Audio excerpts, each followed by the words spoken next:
الحمد للہ وحدہ لا شریک لہ والصلاة والسلام علی من لا نبی بعد۔ دین اسلام بنیادی طور پہ 5 چیزوں کے مجموعے کا نام ہے۔ نمبر 1 اعتقادات، نمبر 2 عبادات، نمبر 3 اخلاقیات، نمبر 4 معاشرات، نمبر 5 معاملات۔ ان میں اہم ترین عقائد اور اعتقادات ہیں۔ عقائد اور اعتقادات میں سے ایک بہت اہم عقیدہ حضور اکرم صلی اللہ علیہ وسلم کی ختم نبوت کا ہے، اور حضرت عیسیٰ علیہ السلام کی حیات، زندہ آسمان پہ اٹھایا جانا اور پھر قیامت سے پہلے آسمان سے نازل ہونا، یہ بنیادی عقائد میں سے ایک عقیدہ ہے۔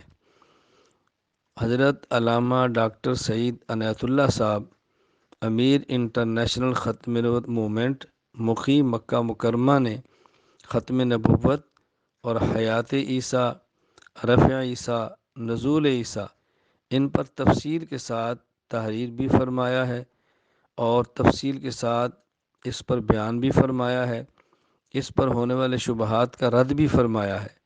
اللہ تعالی حضرت ڈاکٹر صاحب کی عمر میں برکت عطا فرمائے، علم میں برکت عطا فرمائے، اس محنت کو قبول فرمائے۔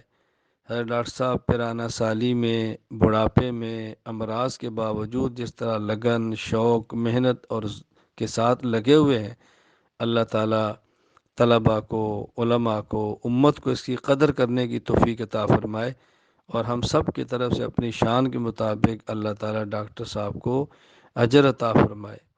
السلام علیکم ورحمۃ اللہ وبرکاتہ۔ الحمدللہ والصلاة والسلام علی رسول اللہ وعلی آلہ وصحبہ ومن والاه۔ اعوذ باللہ من الشیطان الرجیم۔ ما کان محمد ابا احد من رجالکم ولکن رسول اللہ وخاتم النبیین۔ صدق اللہ العظیم۔ آج کا جو ہمارا موضوع ہے وہ ہے لفظ خاتم و خاتم اور ترکیب خاتم النبیین۔ لیکن اس موضوع کے شروع ہونے سے پہلے کل کے موضوع کا تتمہ میں بیان کرنا چاہتا ہوں۔ تتمہ سے مراد یہ ہے کہ میں نے آپ کو توفی کے بارے میں کچھ چارٹ بھیجے تھے، خاکے بھیجے تھے۔ اب ان خاکوں کو تھوڑا سا سمجھ لیں تاکہ توفی کے مسئلے میں کئی پہلوؤں سے، میری کتاب میں 12 پہلوؤں سے میں نے توفی کو ذکر کیا ہے۔ 12 یونٹ ہے اس کے، 12 یونٹ یا 12 فصل، اور ہر فصل میں ایک نیا کام ہے اور نیا پہلو ہے توفی کا۔ اب جو نئے جداول میں نے بھیجے ہیں نئے، ان کے بارے میں کوئی بولیں آپ میں سے؟ آیات التوفی فی القرآن، آیات التوفی فی القرآن۔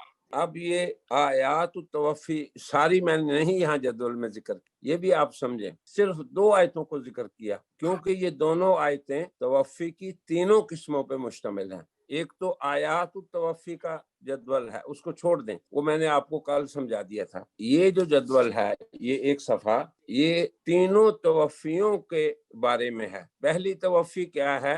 جس میں موت کا قرینہ ہو، دوسری جس میں نوم کا قرینہ ہو، تیسری وہ جو دونوں قرینوں سے خالی ہو۔ وہ کون سی توفی ہے؟ خصوصی توفی، عیسوی توفی۔ اسی توفی میں اختلاف ہے مسلمانوں اور قادیانیوں میں۔ اب آپ آخری سطر پہ آ جائیں، آخری سطر اسی جدول میں، موقف الفریقین۔ دیکھو یہ نقطہ ہے سمجھنے والا۔ اب میں نے کہا کہ موت کی توفی اور نیند کی توفی اور وہ توفی جو دونوں قرینوں سے خالی ہو، ان تینوں میں موقف کیا ہے مسلمانوں کا اور منکرین حیات عیسیٰ کا؟ پہلی توفی یہ کہ جو نوم ہو، اس میں دونوں فریق تسلیم کرتے ہیں۔ دونوں فریق سے مراد کیا ہے؟ مسلمان اور قادیانی۔ کیا لکھا میں نے؟ اعترفہا الفریقان، یعنی قرینہ نوم کو دونوں فریق مانتے ہیں۔ اس جملے کی تفصیل آپ سمجھ گئے کہ نہیں؟ جی۔ کیونکہ قادیانی مؤسس نے، بانی نے بھی یہ کہا کہ قرینہ نوم نہ ہو، تو گویا نوم تک دونوں فریق ایک ہی عقیدہ رکھتے ہیں توفی میں۔ کیا عقیدہ؟ قادیانی بھی یہ کہتے ہیں کہ لفظ توفی کے ساتھ اگر قرینہ نوم ہوگا تو وہ موت کے معنی میں نہیں ہوگی۔ اس پہ اجماع ہے مسلمانوں کا اور قادیانیوں کا۔ کس پہ اجماع ہے؟ اگر توفی کے ساتھ نوم ہو تو امامت کے معنی میں ہو۔